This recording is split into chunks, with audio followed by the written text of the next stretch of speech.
Ravi Prakash Siliconandhra hospital Kuchipudi super speciality వైద్య సేవలు పూర్తిగా ఉచితం.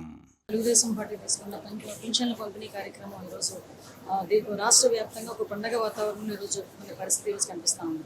ఏదైతే చంద్రబాబు నాయుడు గారు ఎలక్షన్ టైంలో చాలా క్లియర్గా 4,000 రూపాయలు పెన్షన్ చేస్తామని చెప్పడం ఒక ఎత్తు అయితే, ఏదైతే ఏప్రిల్ నుంచి కూడా ఏరియాస్ ఆ రోజు నుంచి కూడా అంటే అధికారంలో లేకపోయినప్పటికీ కూడా అధికారంలోకి వస్తామన్న ఒకే ఒక్క నమ్మకంతో ఆ రోజే ఏప్రిల్ నుంచే మేమందరం కూడా ఇస్తాము అని చెప్పడం జరిగింది. పెన్షన్ 4,000 రూపాయలు ఇస్తామని చెప్పడం జరిగింది.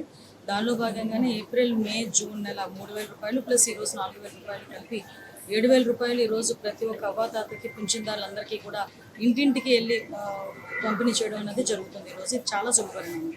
ఎందుకంటే పర్టికులర్గా దీన్ని మీరు అనుకోవచ్చు, పెన్షన్ విధానం ఎప్పటి నుంచో ఉంది కదా దీనికి. ఎందుకంటే లాస్ట్ టైం జగన్మోహన్ రెడ్డి గవర్నమెంట్లో 1,000 రూపాయలు పెంచడానికి 5 సంవత్సరాలు పెట్టింది.